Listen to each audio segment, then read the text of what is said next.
In the week of his dating anniversary, Deadpool travels around the world eliminating the criminals of a powerful international organization, until after taking out the entire Asian cartel, Wade returns to the United States to get the last leader of the faction. Despite being alone, when he arrives at the criminal's base of operations, Deadpool makes a real clean sweep of the narcotics lab. Cornered by the chatty mercenary, the leader of the criminals named Sergei Valoshenkov runs into a kind of bunker and just watches from the security cameras while Deadpool eliminates all the men in the lab.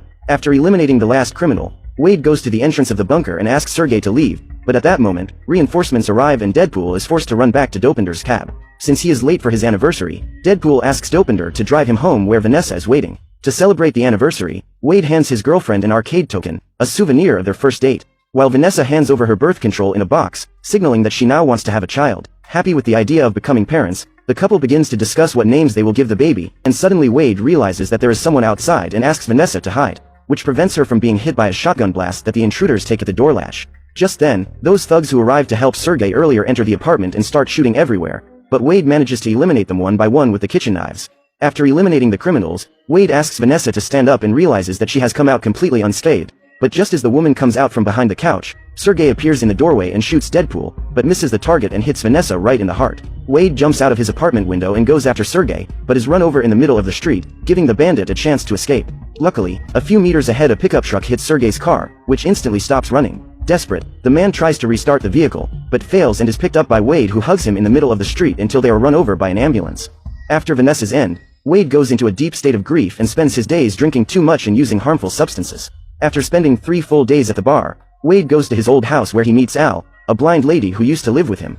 Feeling guilty about Vanessa's end, Wade lies down on the floor and begins to mourn for everything that has happened, while Al tries to counsel him, but as always, Deadpool ignores everything she says and tries to take his own life in several different ways. After failing by jumping into the bear's cage and blowing himself up along with the apartment, Wade ends up in a kind of purgatory where he meets with Vanessa's soul. Happy to finally see her again, Wade tries to reach out to the girl, but realizes that a sort of invisible wall separates the two. Wanting to touch her one last time, Wade begins to call out to her, but Vanessa says that his heart is not yet in the right place. Not understanding what she means, Wade tries desperately to touch her, but is pulled back to the world of the living within seconds. At that moment, Colossus arrives at the apartment where Deadpool is in pieces and puts the parts in a bag to take him to the X-Mansion. After Deadpool has reconstituted his body, Colossus invites him to become an X-Men and begins to explain the rules of the mansion, but Wade steals Professor Xavier's wheelchair to escape and is easily captured by Colossus. At this point, the boy again grieves over the loss of his girlfriend, but when Colossus tries to comfort him by saying that the X-Men are now his family, Deadpool decides that he will stay at the mansion. At the same time, a young man named Russell arrives at the Essex Orphanage, a kind of institute that tries to cure mutants. There, Russell is welcomed by the local director, a complete madman who thinks that people with the X gene are sick and must be exterminated. After realizing that Russell will not be easy to handle, the director takes all the kids from the institute to watch the boy being electrocuted. After spending days suffering at the hands of this lunatic, Russell gets tired of this situation and begins to use his fire powers against the staff of the institute, causing a real panic in the orphanage. When the police fail to contain Russell, the X-Men are called in to deal with the situation and the Colossus convinces Wade to go with them. As soon as he arrives outside the institute that is supposed to protect mutants, Deadpool suspects something is wrong and begins to approach Russell, but the boy becomes afraid and attacks Ellie, another X-Men, who defends herself using a force field. At this point, Deadpool tries to calm the boy down, but since he remains suspicious, the boy tries to strike him and ends up hitting a fireball right in Colossus' chest, sending him flying into the news van. Realizing that the boy is a threat, Deadpool draws his weapons and tries to surrender Russell, but Colossus asks him to calm down and reminds him that the first rule of the X-Men is never to take a person's life, even if they deserve it. To try to follow the rules for once in his life, Deadpool puts away his guns and slowly approaches Russell, trying to gain his trust, but just as he is getting close, the director leaves the institute walking normally, leaving the boy once again out of control. In a rage, Russell attacks Deadpool, who falls straight into a room on the 3rd floor of the institute. Tired of Russell's instability, Deadpool jumps from the 3rd floor and throws one of his katanas in the boy's direction, hitting him right in the forehead. Now that Russell is unconscious, the cops put a power-neutralizing collar on him, making it impossible for him to use his abilities. With Russell incapacitated, the director of the institute thanks Deadpool for his heroic act and says that from now on his employees will take responsibility for the boy, but Russell begs to be arrested or taken anywhere other than there. Finding this all very strange, Deadpool stops the employees from touching the boy and begins to analyze him, finding marks of aggression he has suffered on his neck. Upon seeing the wounds, Deadpool asks if they did this and Russell confirms. He then gets up and starts making a speech saying that he doesn't want to be the hero forever, ending with a headshot right in the forehead of one of the employees right after. To avoid receiving the shots, the director and the other employees of the institute hide behind a car until the Colossus manages to immobilize Deadpool. Not understanding what is going on, Colossus threatens to take the life of the anti-hero, who explains that he did it because the youngsters are being mistreated, but the X-Men says that they are not judges and therefore cannot condemn anyone. At this point, the cops put a neutralizing collar on Deadpool, who along with Russell is taken to Icebox, one of the largest prisons for mutants in the entire United States. Inside the Icebox, Russell says that they should form an alliance with the strongest one in there, and Wade explains that there is a monster underground that would be perfect for that, but that they shouldn't focus on that right now. As his powers are blocked by the necklace, Wade becomes mortal again and begins to waste away because of his illness, becoming more and more debilitated. Even though he is slowly losing his life, Wade must live normally in prison and spends his days with Russell, but after getting involved in a fight with other prisoners and getting beaten up because of the boy, Deadpool gets tired and says he doesn't want to be friends with him, leaving Russell quite hurt. Just then, a mysterious man sees the report about the incident at the Essex Institute and starts assembling some weapons with his futuristic technology. With everything ready, the man invades the prison and, after discovering the cell where Russell and Wade are, starts advancing towards them, defeating all the security guards he finds along the way.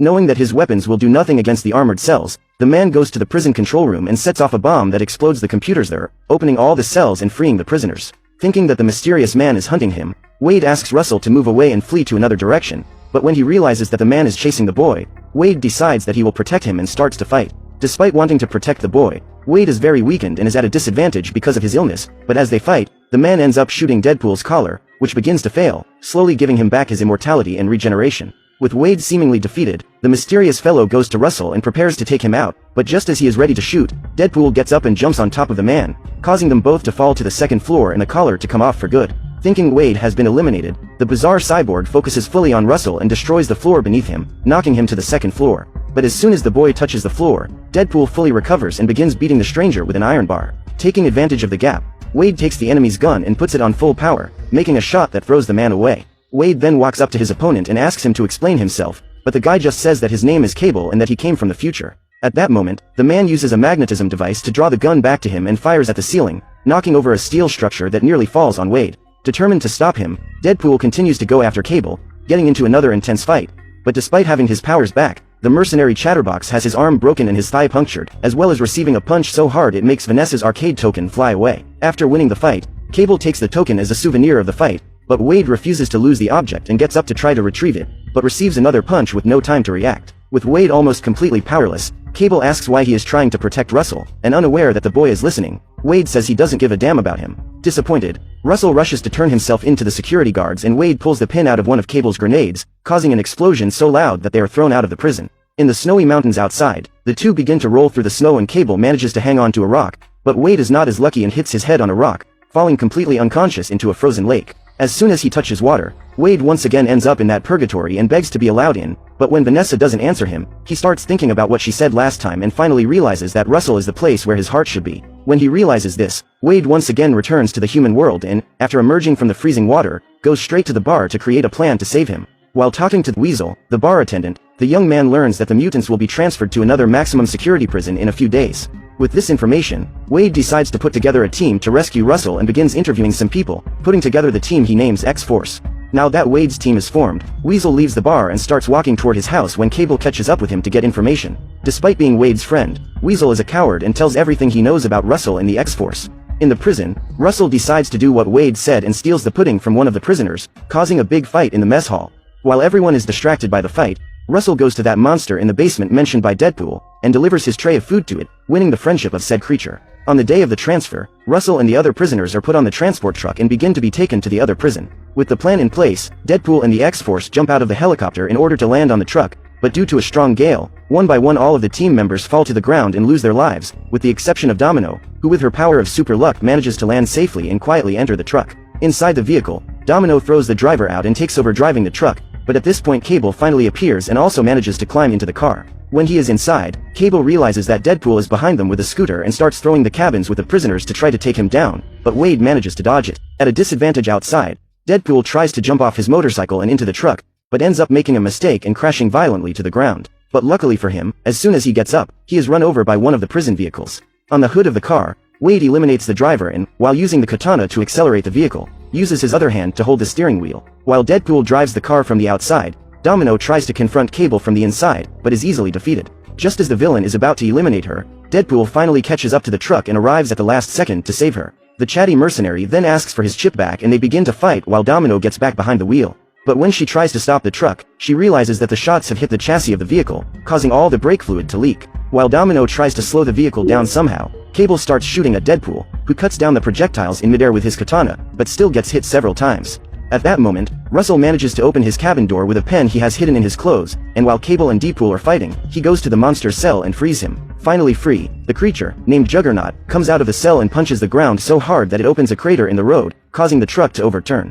After they fall to the ground, Juggernaut comes out of his cell and walks over to Deadpool, splitting his body in half like a simple candy bar. Without his legs, Deadpool tries to apologize for what he said, but Russell says he doesn't need him anymore and that he will carry on with his revenge with the help of Juggernaut.